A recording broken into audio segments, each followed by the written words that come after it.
तो दादी को बाबा ने रोक लिया था उस समय। तो 2 दिन पहले ही बाबा ने रोका और सारा हाथ पकड़ करके सारे यज्ञ के सब डायरेक्शन दे दिए। बच्ची आगे चल करके बहुत बच्चे आएंगे, तुमको मकान पिछाड़ी मकान बनाना है, तुमको मकान पिछाड़ी मकान बनाना होगा। अभी यहाँ भी जो ज़मीन पड़ी है ना, इसमें हाल बनवा लेना, इसमें ये कर लेना। तो सब अंगुली पकड़ करके सब डायरेक्शन दे दिए। अनाज के लिए डायरेक्शन दे दिए, भंडारे के लिए डायरेक्शन दे दिए, मकान के लिए डायरेक्शन दे दिए। तो दादी सुन रही थी, पर दादी ने सोचा बड़ी दीदी नहीं है, वो कलकत्ते में गई है, इसलिए बाबा मेरे को सुना रहा है। मैं वो आएंगी दीदी तो मैं उसके ध्यान में सब बातें दे दूँगी। परंतु 2 दिन के अंदर ही बाबा ने इस व्यक्ति देह को कैसे त्याग किया।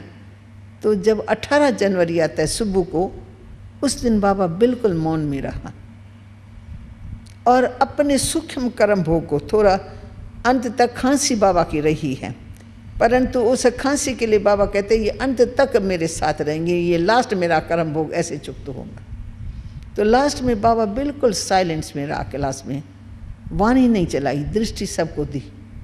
फिर दृष्टि दे के जब बाबा उठ खड़े हुए हैं मंच पर, फिर बाबा ने 3 शब्द बोले, सिर्फ 3 शब्द। बच्चों को निराकारी माना आत्मक स्मृति, निराकारी माना आत्मक स्मृति, साकारी माना देहधारी। तो निराकारी, निर्विकारी और निरअहंकारी स्थिति में रहना है।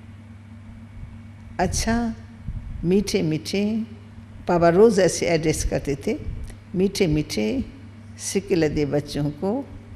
माता पिता, परमात्मा माता पिता हैं, माता पिता बाप दादा का याद प्यार, गुड नाइट, गुड मॉर्निंग, नमस्ते, ऐसे कह करके बाबा छुट्टी ले करके सीधा ही हाल से निकल करके अपने कमरे में आ गए।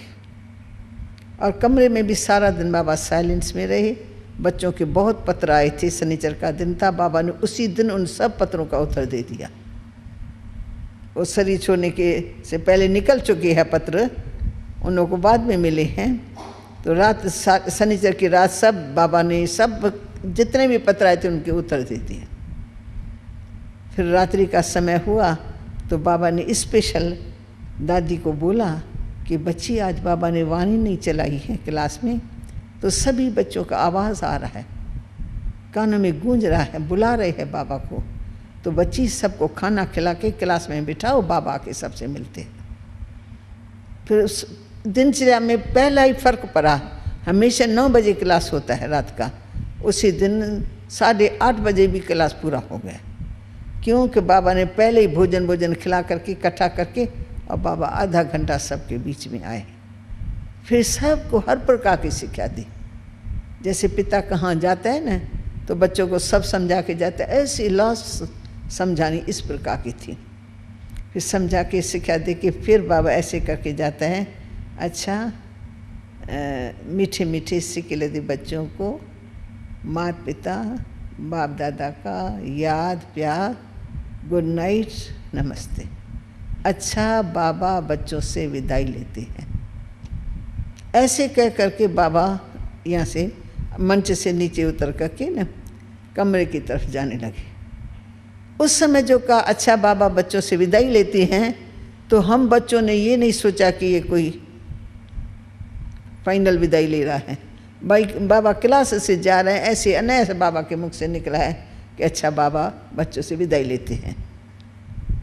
परंतु विदाई जाते ही कमरे में बैठा, टांगे नीचे है, खटिया पर बैठा है, और दादी प्रकाश मणि सामने आई है, उसका ऐसे हाथ पकड़ा और उसको दृष्टि दी, और दृष्टि देते ही एक हिचकी आई और बाबा व्यक्त हो गए। तो फिर दादी को तो समझ में नहीं आया कि बाबा कोई चला गया है, क्योंकि कभी उसने किसी का वैसा भी मृत्यु नहीं देखा हुआ था। फिर दादी ने ऐसे बाबा की छाती को ऐसा मला और डॉक्टर को बुलाया।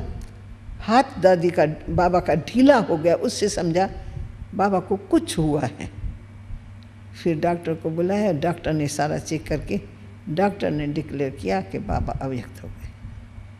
अब आपको जैसे चाहिए, जिस प्रकार से बाबा के शरीर को रखना है बता दो, हम उस प्रकार से तैयारी करेंगे। तो 18 तारीख रात्रि को 9 बजे के करीब बाबा ने शरीर छोड़ा। फिर 9 बजे के करीब फिर 18 तारीख को शरीर छोड़ा। 19, 20, 21 तारीख तक बाबा के शरीर को रखा गया, क्योंकि चारों ओर से सब बच्चों ने कहा कि हम पहुंच रहे, हमको अंतिम दर्शन ज़रूर करना है, इसलिए बाबा के शरीर को रखा जाए। तो फिर डॉक्टरों के रास्ता से 21 तारीख 4 बजे जहाँ हमारा शांति स्तंभ बना हुआ है, वो बाबा का संस्कार वहीं किया था। फिर बाबा के अंतिम महावाक्य सब उसमें लिखे गए हैं, जो जो बाबा ने कहे थे। आबू सब तीर्थों में महान तीर्थ सिद्ध होगा, क्योंकि परमात्मा ने आबू में आके इस द्वारा ये सारे कार्य कराए हैं।